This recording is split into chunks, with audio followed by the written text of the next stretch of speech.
नमस्ते। कभी सोचा है कि जब हम कुछ जानने की कोशिश करते हैं तो उसका तरीका क्या होता है? असल में रिसर्च कोई एक सीधा साधा रास्ता नहीं है, बल्कि ये एक सफर है जिसके दो बिल्कुल अलग-अलग रास्ते हो सकते हैं। एक सीधी लकीर की तरह और दूसरा एक घूमते हुए सर्पिल जैसा।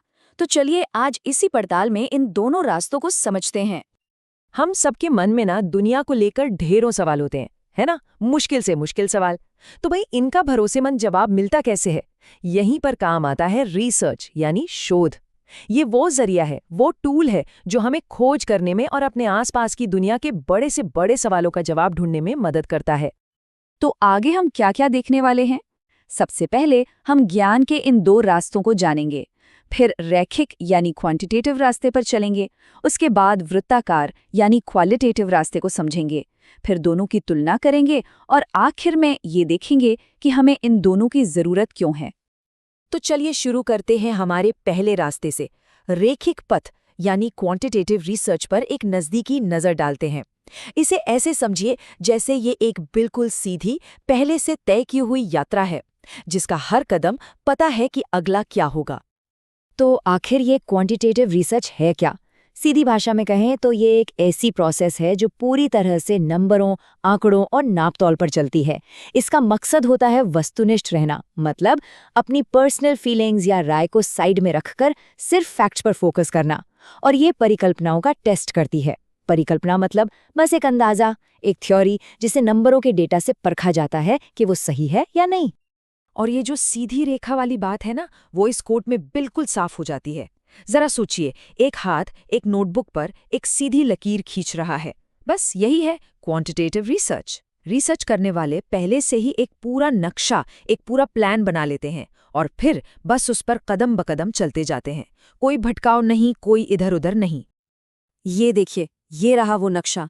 ये फ्लोचार्ट असल में क्वांटिटेटिव मेथड का ब्लूप्रिंट है। आप देख सकते हैं कि कैसे हर एक कदम दूसरे से जुड़ा हुआ है, एक लॉजिकल फ्लो में। समस्या की पहचान से शुरू होता है, फिर लिटरेचर रिव्यू, फिर एक हाइपोथेसिस बनती है और आखिर में जो भी नतीजे आते हैं उन्हें सबके साथ शेयर किया जाता है। सब कुछ कितना व्यवस्थित है ना? इस पूरी यात्रा को ना हम 5 खास फेजेस में बांट सकते हैं। सबसे पहले कंसेप्चुअल, जहां आइडिया आता है। दूसरा डिजाइन एंड प्लानिंग, जहां पूरा ब्लूप्रिंट बनता है। तीसरा एम्पिरिकल, जहां असल में डेटा इकट्ठा किया जाता है। चौथा एनालिटिक, जहां उन सारे नंबरों को एनालाइज किया जाता है। और पांचवां डिसेमिनेशन, जहां नतीजों को दुनिया को बताया जाता है। इन्हीं तयशुदा कदमों की वजह से ये रिसर्च भरोसेमंद होती है। अब इसके कुछ खास कॉन्सेप्ट्स को समझते हैं। ये डिडक्टिव रीजनिंग का इस्तेमाल करता है। मतलब ये कि एक बड़े जनरल रूल से शुरू होकर एक छोटे स्पेसिफिक नतीजे पर पहुंचता है। जैसे अगर हमें पता है कि सारे इंसानों को ऑक्सीजन चाहिए, तो हम कह सकते हैं कि क्योंकि मैं एक इंसान हूं, मुझे भी ऑक्सीजन चाहिए। सिंपल। इसमें बड़े सैंपल साइज की जरूरत होती है ताकि नतीजे ज्यादा लोगों पर लागू हो सकें। और हाँ, सब कुछ नंबर्स और स्टैटिस्टिक्स का ही खेल है। अच्छा, तो ये तो थी सीधी रेखा की कहानी। अब चलते हैं दूसरे रास्ते पर। ये रास्ता सीधा नहीं, बल्कि एक गोल चक्कर या एक सर्पिल जैसा है। यहाँ चीजें ज्यादा फ्लेक्सिबल हैं, ज्यादा खोजबीन वाली हैं। और ये कोट, ये तो पूरी कहानी ही कह देता है। यहाँ कोई पहले से बना हुआ नक्शा नहीं होता। अब सोचिए, एक हाथ एक स्केचबुक पर सीधी लकीर नहीं, बल्कि एक घूमता हुआ स्पाइरल बना रहा है। रिसर्चर एक जगह से शुरू करते हैं, थोड़ा डेटा इकट्ठा करते हैं, उसे समझते हैं और फिर उस समझ के आधार पर तय करते हैं कि अच्छा अब आगे कहाँ जाना है। ये एक लगातार चलने वाला, घूमने वाला प्रोसेस है। तो क्वालिटेटिव रिसर्च नंबरों का खेल नहीं है, बिल्कुल नहीं। ये इंसानी अनुभवों की गहराई, उनके मतलब और उनके नजरिए को समझने के बारे में है। ये उन सवालों का जवाब देती है जो क्यों और कैसा से शुरू होते हैं। ये प्रोसेस इटरेटिव होता है, मतलब ये बार बार खुद को दोहराता है और बेहतर होता जाता है। इसका डिज़ाइन भी फ्लेक्सिबल होता है, जो रिसर्च के बीच में बदल सकता है। और यहाँ पर सबसे बड़ा टूल कौन है? खुद रिसर्चर। सबसे मज़ेदार बात तो ये है कि डेटा इकट्ठा करना और उसे एनालाइज करना, ये दोनों काम अक्सर साथ साथ चलते हैं। और ये प्रोसेस तब तक चलता है जब तक डेटा सैचुरेशन न हो जाए, मतलब एक ऐसा पॉइंट जब कोई नई बात या नई जानकारी मिलनी बंद हो जाए। अब इसके कॉन्सेप्ट्स को देखें तो ये क्वांटिटेटिव से बिल्कुल उल्टे हैं। ये इंडक्टिव रीजनिंग का इस्तेमाल करता है, मतलब उल्टी दिशा में काम करता है। इसमें छोटी छोटी खास जानकारियों को देखा जाता है, जैसे मैंने 100 कौवे देखे और वो सबके सब काले थे। और फिर उससे एक बड़ा जनरल आइडिया बनाया जाता है, जैसे लगता है सारे कौवे काले ही होते हैं। यहाँ सैंपल छोटे होते हैं पर जानकारी से भरे हुए। डेटा नंबरों में नहीं बल्कि शब्दों, कहानियों और ऑब्जर्वेशंस में होता है, और मकसद होता है थीम्स और पैटर्न्स को पहचानना। तो ठीक है, हमने दोनों रास्तों को अलग अलग तो समझ लिया।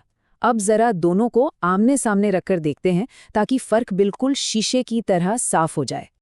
ये टेबल देखिए, ये सब कुछ साफ कर देती है। एक तरफ है क्वांटिटेटिव, जो जनरल से स्पेसिफिक की तरफ जाता है, और दूसरी तरफ क्वालिटेटिव, जो स्पेसिफिक से जनरल की तरफ। एक का लक्ष्य है थ्योरी को टेस्ट करना, तो दूसरे का लक्ष्य है थ्योरी बनाना।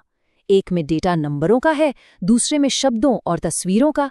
एक तरफ बड़े सैंपल, दूसरी तरफ छोटे लेकिन गहरे, बिल्कुल एक सीधी सपाट सीढ़ी बनाम एक घुमावदार सर्पिल की तरह। तो सवाल ये उठता है कि बेहतर कौन है, सीधी रेखा या फिर सर्पिल? सच कहूं तो ये सवाल ही गलत है। ये दोनों एक दूसरे के दुश्मन नहीं, बल्कि एक ही टूलकिट के दो जरूरी औजार हैं। एक उदाहरण से समझते हैं। मान लीजिए दर्द कम करने का कोई नया तरीका आया है, तो क्वांटिटेटिव सवाल क्या होगा? सवाल होगा ये कितना असरदार है। हम दर्द के लेवल को एक स्केल पर नापेंगे, आंकड़े जमा करेंगे और हमें एक नंबर में जवाब मिलेगा। लेकिन क्या इतने से पूरी कहानी पता चल गई? नहीं। अब आता है क्वालिटेटिव सवाल। इस नए तरीके के साथ मरीज का अनुभव कैसा रहा? ये सवाल हमें उनकी भावनाओं को, उनकी चिंताओं को और उनके पर्सनल एक्सपीरियंस को समझने में मदद करेगा। ये उन नंबरों के पीछे छिपे क्यों को बाहर लाएगा। तो आखिर में बात यह है कि ये एक ही सिक्के के दो पहलू हैं। क्वांटिटेटिव रिसर्च पूछता है कितने या कितना, ये हमें किसी चीज का स्केल बताता है। वहीं क्वालिटेटिव रिसर्च पूछता है क्यों, या ये कैसा महसूस होता है, ये हमें गहराई और मतलब समझाता है। और किसी भी चीज की पूरी मुकम्मल तस्वीर देखने के लिए हमें इन दोनों की जरूरत पड़ती है। तो अगली बार जब आपके सामने कोई स्टडी या रिसर्च आए, तो एक पल के लिए रुककर खुद से ये सवाल जरूर पूछेगा, ये सीधी रेखा थी या सर्पिल? ये समझने से आप उनके नतीजों को कहीं बेहतर ढंग से समझ पाएंगे।